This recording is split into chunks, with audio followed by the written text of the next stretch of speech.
પુરુષોત્તમ રૂપાલાના વિરોધમાં કરણી સેનાના અધ્યક્ષ રાજ શેખાવતે ભાજપમાંથી આપ્યું રાજીનામું। રાજકોટ લોકસભા બેઠકના ઉમેદવાર પુરુષોત્તમ રૂપાલાએ ક્ષત્રિય સમાજ વિશે વિવાદાસ્પદ ટિપ્પણી કરી હતી, જેથી ક્ષત્રિય સમાજમાં રોષનો જ્વાળામુખી ફાટ્યો છે।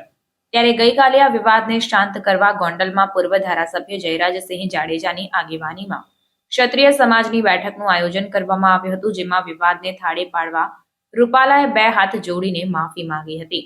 જો કે હજુ રાજપૂત સમાજમાં અસંતોષ હોય તેમ ગુજરાત કરણી સેનાના અધ્યક્ષ રાજ શેખાવતે રૂપાલાના વિરોધમાં ભાજપમાંથી રાજીનામું આપી દીધું છે। તેમણે જણાવ્યું કે સમાજ મારા માટે સર્વોપરી છે। આજે હું જે પણ છું એ સમાજના લીધે છું। સમાજ હિત એ જ મારું હિત। એટલે આજે હું ડોક્ટર રાજ શેખાવત તાત્કાલિક ભારતીય જનતા પાર્ટીની પ્રાથમિક સદસ્યતા પરથી રાજીનામું આપું છું। આવું છે માફી આપવી કે ના આપવી એ સમાજનો મુદ્દો છે, રાજકીય આગેવાનો નથી। અને જે ગોંડલમાં મીટિંગ થઈ એ મીટિંગમાં રાજકીય આગેવાનો હતા, સામાજિક આગેવાનો ત્યાં નહોતા। અને જે ટિપ્પણી, નિંદનીય ટિપ્પણી જે મહારાજાઓને લઈને અને અમારી છત્રાણીઓને લઈને જે ટિપ્પણી કરવામાં આવી રૂપાલાજી તરફથી એ માફી લાયક છે જ નથી। એટલે અમે આજે જે નિર્ણય લીધું છે, મેં આજે નિર્ણય લીધું છે, ભાજપામાંથી જે મેં રાજીનામું આપ્યું છે એનું જે મુખ્ય કારણ છે એ બે છે। એક જે કારણ છે એ છે કે ભાઈ ભારતીય જનતા પાર્ટીના કેન્દ્રીય મંત્રી અને પાછા રાજકોટના ભાવિ લોકસભાના ઉમેદવાર જો આવી રીતે બિલકુલ હોશો હવાસમાં આવું સ્ટેટમેન્ટ આપતા હોય તો પછી એમના સામે દંડાત્મક કાર્યવાહી ભારતીય જનતા પાર્ટી દ્વારા કરવામાં 1,00,000% હોવી જોઈએ।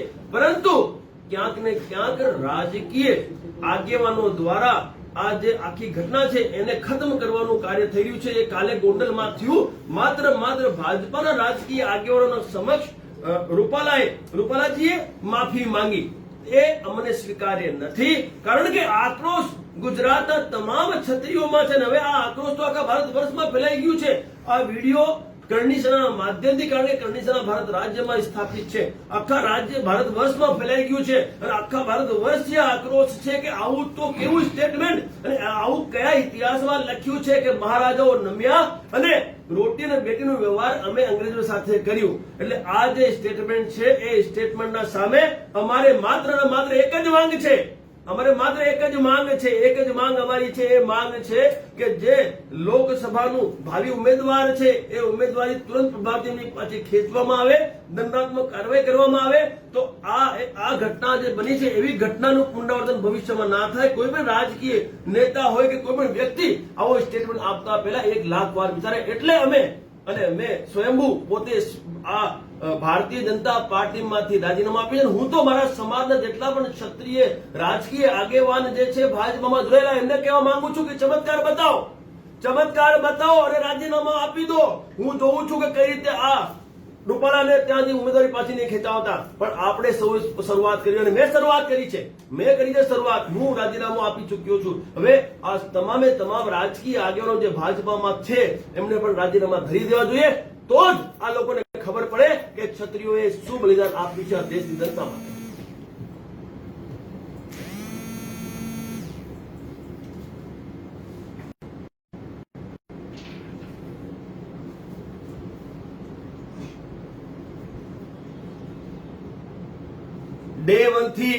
ડે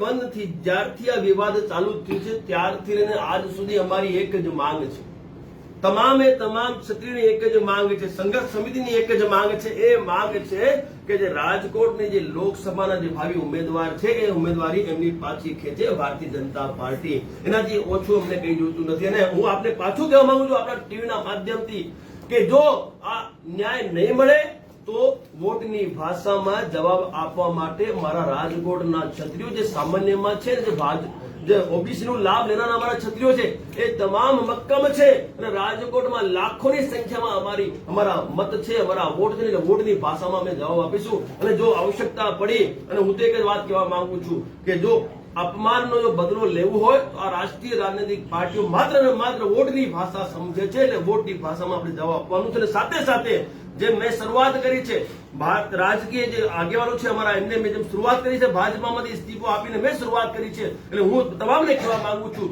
કે આ આપણા સ્વાભિમાનનો સવાલ છે, આ માન સન્માનનો સવાલ છે, અને માફી ના આપવાની હોય, આપણે આપણા રાજીનામા ધરી દેવાના હોય તો જ ચમત્કાર થાય અને ભવિષ્યમાં આવી ઘટનાનું પુનરાવર્તન ના થાય.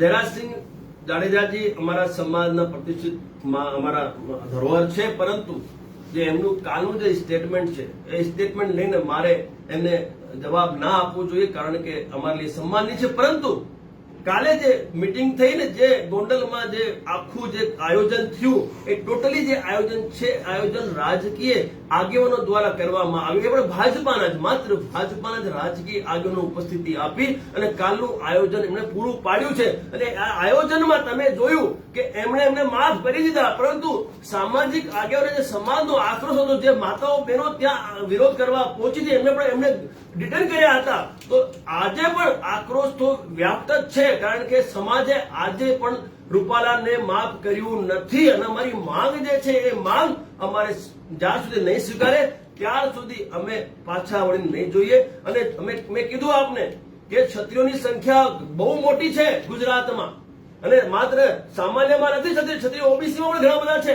અમારા ગરાજદાર, કાઠી, કાડિયા, નાડોદા, હાઠી, મૈયા, જગીરદાર, ઠાકોર સમાજ, તમામ ક્ષત્રિયો આજે આક્રોશિત છે. અને તમામ ક્ષત્રિયો આ લોકસભામાં વોટની ભાષામાં જવાબ આપી અને ચમત્કાર દેખાડશે. ભવિષ્યમાં આવી ઘટનાનું પુનરાવર્તન રોકશે.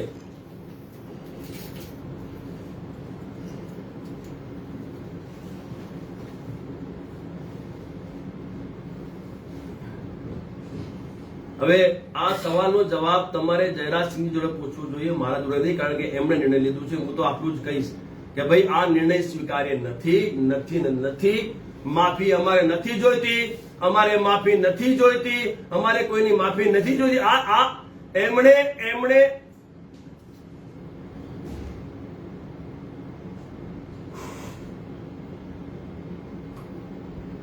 ભાઈ સિમ્પલ છે, રાજકીય આગેવાન તરીકે એમને આ નિવેદન આપ્યું છે. રાજકીય છે, ભાજપાથી જોડાયેલા છે, અને તમામ રાજકીય જે આગેવાનો એમની ઉપસ્થિતિમાં આ બધું થયું છે. બીજી કોઈ પાર્ટીના આગેવાન હતા ત્યાં? કોઈ નહોતા. કોઈ સામાજિક મોટા આગેવાન હતા? નહોતા. તો ભાઈ આક્રોશ સમાજનું છે, સામાજિક સંગઠન મેદાને ઉતર્યા છે.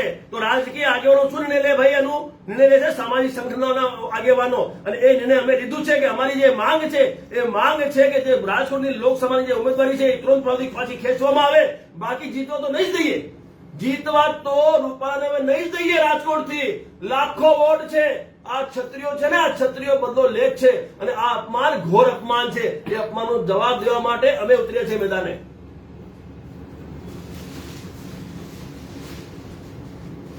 બિલકુલ આખા ભારત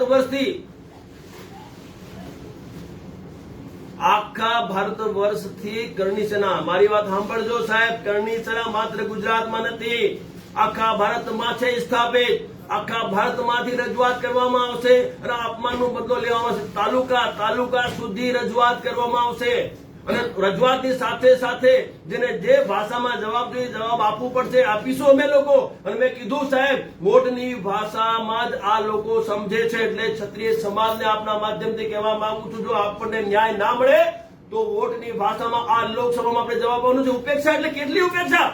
તમે જો લોકસભા ચૂંટણીમાં ઘોર ઉપેક્ષા ભારત વર્ષમાં થઈ છે ક્ષત્રિયોની, એટલે અમારે કેટલું સહન કરવાનું? અખંડ ભારતના રચયિતા અમે, 570 રજવાડા આપનારા અમે, અને અમારી તમે ચૂંટણીમાં તમે અમારી ઉપેક્ષા કરો છો. અને સાથે તમારા મંત્રી, કેન્દ્રીય સ્તરના મંત્રી આવું નિમ્ન સ્તરનું સ્ટેટમેન્ટ આપે છે, તો પણ તમે કોઈ દંડાત્મક કાર્યવાહી નથી કરતા એમના કેસમાં. તો સાહેબ આટલું તો અમે કઈ રીતે ચલાવી લઈશું? અમે નહીં ચલાવીએ. અને સાથે અમારે એટલું જ કેવું છે કે અપમાનનો બદલો તો આપણે લેવું જ છે. અને વોટની ભાષામાં આપણે જવાબ આપવા માટે તૈયાર છીએ.